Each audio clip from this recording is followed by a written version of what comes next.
And our lovely historian, Crystal Singh.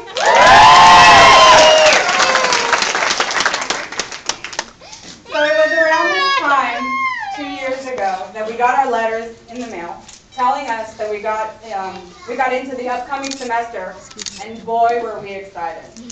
Little did we know what we were getting ourselves into, though. The papers, the research, the case studies, the early morning clinicals, and the thousands and thousands and thousands of NCLEX questions. But it's okay, we're here, right?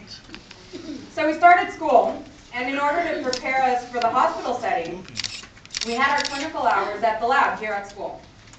In addition to the lectures, we watched video after video teaching us skills like how to do a head-to-toe assessment, the different sizes of needles and when to use which one, how to insert a catheter. And I remember sitting there trying to soak it all in. Okay, so head-to-toe assessment.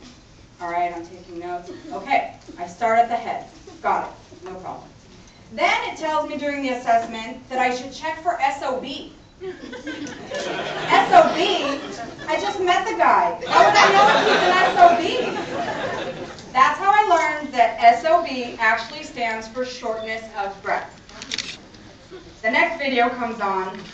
All right, wait. Can someone here rewind? I'm supposed to put what, where? Don't worry, I now know where things go. It's all right. Then came the moment we all couldn't wait for.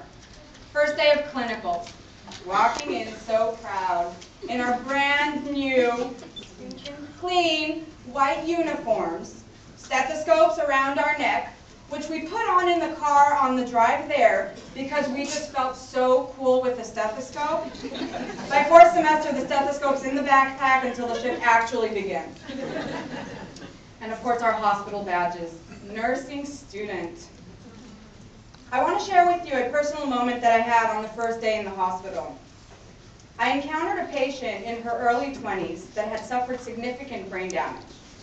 She was unable to speak, only grunted. She couldn't feed herself. Her walking was impaired, as she also suffered physical deformities. In this patient's room were several pictures of a beautiful teenager at her prom, pictures with friends, with the family at holidays. This beautiful, vibrant young lady in the pictures was the patient in front of me. It broke my heart.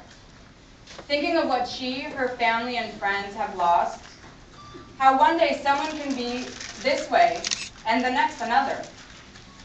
I cried the entire drive home that day. But you know what? As I'm driving and crying and thinking to myself, that's when I knew for certain that nursing is my calling. To have the knowledge and skills to give care to patients and their families in their hour of need, to advocate for them and educate them, and to promote health in the community, this is not something I was going to give up on. So I got back on that horse and went back to the hospital the next day, happier and prouder than ever to be a nursing student. Well, that was my own story. Now let me tell you a little bit about these guys right here, my amazing classmates. These once strangers, ranging in ages from 21, and somewhere in the 50s. I won't have, you don't need to say. Joined by this common goal, have grown to be a family. In orientation, Professor Lemus had told us that in nursing school, you make lifelong friends. She was right. We started as strangers, and we leave as friends. This group over here has not only learned together, but has grown together, laughed and cried together. But most importantly, supported one another from day one. Always there to help, to listen, to tell you that you will make it, and that you can do this.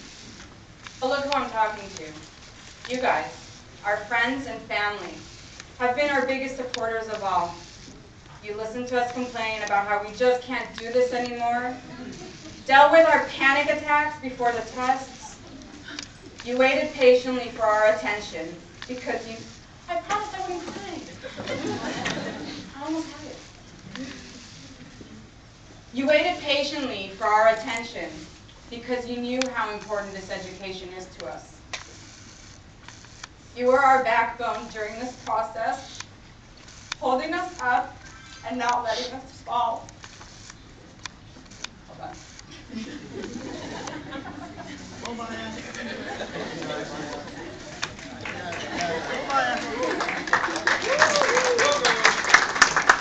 So in the beginning, when I said, yay, we did it, I meant we did it.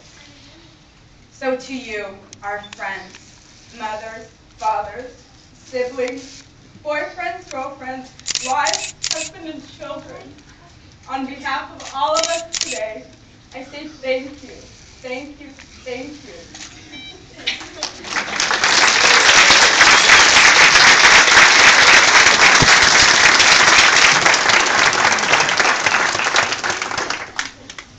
I would like to introduce our keynote speaker. Please welcome Dr. Malcolm Giles.